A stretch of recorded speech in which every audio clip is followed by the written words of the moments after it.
talking to the bad guy. Cause I don't come to rap, I come to terrorize. Walk in the booth and go off like a landmine. I pistol whip the engineer if I ain't satisfied. I'm crazy, I'm a ticking time bomb. I join a team, then attack the whole franchise. I like to get head when I strategize. Kidnap a nigga, baby mama when it's tax time. Speaking of bitches, I'm the reason why they fantasize. I give them dick until they legs feel tranquilized. I kick them out if they start talking family time. Cause I don't wanna meet a son, I'm a vampire. Hey, the cameraman say it's go time. I'ma beat his ass if he don't catch my good side. Flow crazy, I don't even need a cosign. And I'ma have y'all dick riding in no time. I'm in the crack house, coming up with dope lines. Cooking coke the crib, smelling like pork rinds. Bitch steady asking me, why you ain't signed? Meanwhile, my front door got a coke line. All these niggas is actors, they good at performing. They be rapping about beef, knowing they don't want it. If that's your man's, then you better want him. Cause I ain't got it all. High fist fight with a transformer. Look, I'm a dime like wine, scratch that. I'm a king, get my son next in line. Looking at the rollie, say it's crunch time. Flow like high school prom, you want punchlines? You know I got those in the streets like potholes. I'm the head honcho, the black El Chapo. My bitch a trap queen, I'm talking Brazil de Blanco. Make a young bitch suck dick and cook tacos. They think the flow on steroids. I keep the heat in the jeans, these are corduroys. I bet by now y'all probably wondering who he is. I'm Tez Montana, but you can call me Kingpin. Kingpin. Yeah. Shit like that. Paperboy. What's up, y'all? It's your boy Deezy da Paperboy. We live right now on pay-per-view with my special guest, Tez Montana. Tez Montana, you want to introduce yourself a little bit more? What's going on, man? Everybody know me as Tez Montana. You can call me Kingpin. You know how I'm coming. All right, check it out. So we here now live with episode 3 pay-per-view. You know what we out here doing. I'm only fucking with the best and the most exclusive. So I'm going to talk to my mans a little bit and let y'all tune in on our conversation and just see how this shit go. So what's up, Tez, man? How'd you get your status out here? I wasn't even really supposed to be rapping, to be honest. I mean, I've always rapped since I was like 9, but I ain't never really take the shit serious until just back to back going to jail and seeing so many things in life. You mean people around me like, man, shit, you already doing half the shit people talking about. Shit, you might as well do it. And, you know, I never really took my music serious or nothing like that. You know, so shit. Once I start putting shit out and people start really fucking with it, I'm like, damn, all right, well, shit, we're going to go ahead and run with it. All right, so like, you know, I fuck with you for a long time. I really ain't heard a lot of music from you per se, not nothing recent anyways. So how's your name still buzzing out here and you ain't dropped no music? I mean, that speaks for itself. I mean, I was Tez Montana way before music. I mean, not to really get into too many things, but I was that nigga in my city way before music even came into play. They were just loving how a nigga was coming. They really seen me grow up, so they understand a nigga lifestyle and the reason. You know, really ain't putting no music. Motherfucker got a whole real life in another situation, doing so many other shit that we ain't gonna get into, but back and forth to jail, trying to get my head right, having kids, and you know, just now getting myself into a space that, so, you know, I'm back. So what now. you saying is they know you from Tez Montana, your real life, not the music. They know you as a person that do music, not a person that do music that they starting to know. Yeah, definitely. Right on. That's why it was so easy for people to make the transition over to me doing music. They already knew me, already felt comfortable with me. 100. So since you is out here and you do got your ear to the streets, I know personally from conversating with you for 12 hours one night that you a real, you know, conscious guy. So how do you feel about the local scene out here today? I mean, I feel like it's a lot of talent. I feel it's a lot of talent without knowing the business side, you know, because when it come to this industry, it's not just about talent, because you see the people who don't got talent on the radio 24/7. They say it's 20% talent, man, 80% business. Yeah, you got to know business. There's people here who really know music but don't know what to do with their music, don't know what to do. That's why you catch a guy that just come out and you be like, man, he whack. How'd he make it? Yeah, you mean, how these guys, you know, spin off business. a stanky leg or whatever singles coming out, you know what I'm saying? Business. I be feeling the same fucking way. And then I honestly feel I can hear it now with people getting to that point, but at first I didn't think nobody was hungry enough. But now you can hear it in people that Right. People really want this now. It took them a few years, but they hungry now.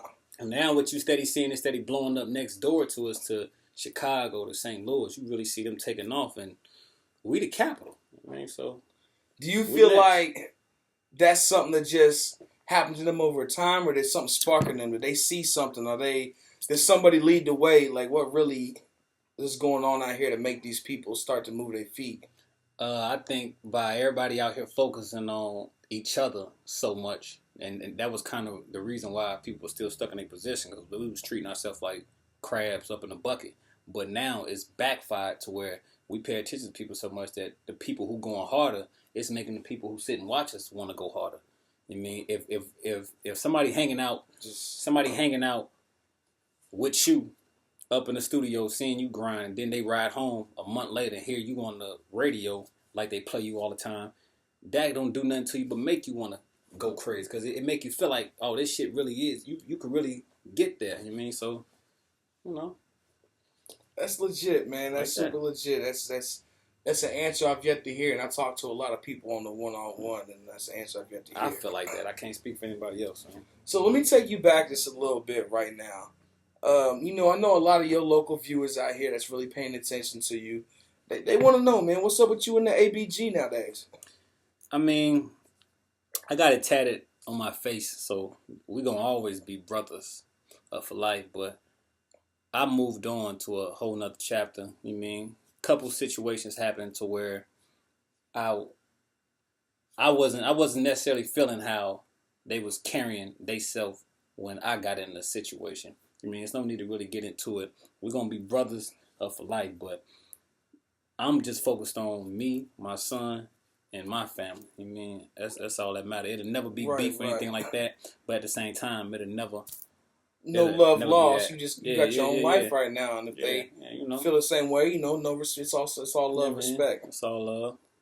All right, so since we're on the current topic of them situations, what's up with you and Busy, man? I know y'all came up together and was kind of doing your thing. He was shooting a lot of your visuals, and now Busy kind of blowing. He down there in Atlanta, and he shooting for big name people, A-listers and B-listers. Like, how come you ain't got no current visuals from him? Hey, it's nothing but a respect for Busy whole movement, for some fact that me and Busy started together. Like, a whole lot of shit that people don't know about. Like, me and bro used to really grind together, just all kind of shit together. So it's all love. Me and him got caught up in a bad situation with somebody else, and I mean, it was me, him, and like 3 other people, and the situation went sour, and I ended up going to jail from it and got on the wanted list and all that. It's no saying of who did what or who didn't say what. All I know is it was 4 people, and I'm the only one that got locked up for it. But it ain't no beef with Busy. I'm over the whole situation, because when I talk to him, he say this, and I talk to him, he say this. So it's just all a bunch of... So that's still your mans. Have you talked to Busy recently? No, I ain't talked to Busy since it happened. But him and everybody else who was involved in the situation, they all was still good and still doing their thing. I ended up going to jail for it. So, but I ain't got no hard feelings about it. As far as I'm concerned, shit, I ain't got no problem with him. Salute to him too, and everything he got going on. So, are you working on any current projects right now? Yes, man. We got the Midwest Kingpin that's been talked about for like 2 years. I was supposed to really drop it and went back to jail. But we definitely finna do it this time, though. We definitely. I'm looking forward. This nigga is the only motherfucker I know that goes in and out of jail. Man, it be like we playing Monopoly. That's how much this nigga is in jail. It be to keep it all the way 100. I ain't going back to jail no more. That's all that matter. That's all that matter, man. All right, we're gonna hold you to that as a man. Yeah. So, what you working on this new project? What you call it, Midwest Kingpin? Midwest Kingpin. That's the shit. I know. When you came in, you hosted that joint for me, man. You was calling yourself that, and I really respected it. I believed it. And the funny thing is, it came from Channel 20 News. When they was trying to slander me and bash me, man. Well, shout out to Channel 20 News for christening my man, the Midwest Kingpin. Now it's official. And to make sure that it's clear, anybody know when you get caught with the RICO Act, under that RICO Act, they charge you and a whole organization for something that everybody may have committed or one person committed. So they wasn't calling me Midwest Kingpin. They were saying the group of people I was with, we together were modern day Midwest Kingpins. Kingpins of the Midwest was her exact term. I mean, I just took it and ran with it. Like, fuck it. That's It is what it we do, is. I already man. think I'm a king anyway. You know how it goes. All right, so check it out. So as the people may or may not know, my man Tez is actually in 2 days. Yeah. So by the time y'all see this, he gonna be locked up in the joint right now, doing his time, kicking his bed, whatever, reading his books. You know, this guy's getting his knowledge from somewhere. Yeah. So, is there anything you want to tell the people that you want them to hear now that you in jail? Because when they watch this, you're gonna be in jail. Yeah. So, something you want to tell them, you want to talk to them about. You need somebody to do something for you. Let me know. Like, talk to them right now. That's your message beyond the bars. First and foremost, not to contradict myself, because I said I wasn't going back. This was done way before. I already knew I was going back way before that. But I'm just finishing out my papers. I'm finishing off my paper. After this, I'm off have a new slate. You mean no more? Then you won't be going back after the new slate, though. My message is, man, do whatever you gonna do. Don't hesitate. Don't wait for it no more. Forget all that taking time to plan it out and all that. If you're going to do something, do it and be serious about it. As long as you're genuine about it and you work hard, it's going to pay off. It may not pay off in the way that you want it to pay off, but no hard work goes unnoticed. You mean? So just make sure y'all working, and whatever you decide to do, make sure you're serious about it. Because I'm serious. And when I get out, if y'all ain't made nothing happen, I'm most definitely on. You got to worry about it. All right, you heard it here first. He said for y'all to do what you want to do it to the fullest. And for us, I'm going to say us because I'm a music nigga too. Us music niggas out there, if we ain't made something happen by the time Tez get home, he said he going to show us how to do it. So for that, I'm going to get back on my grind. I'm going to do what I got to do. And I want to give it up one more time for my nigga Tez Montana, a.k.a. or better known as the Midwest Kingpin. You rocking live right now with Deezy da Paperboy. Pay-per-view. Let's go. Y'all heard him here live first. Tez Montana, a.k.a. the Midwest Kingpin. You know what the fuck to do. We out here. Pay-per-view. Ah.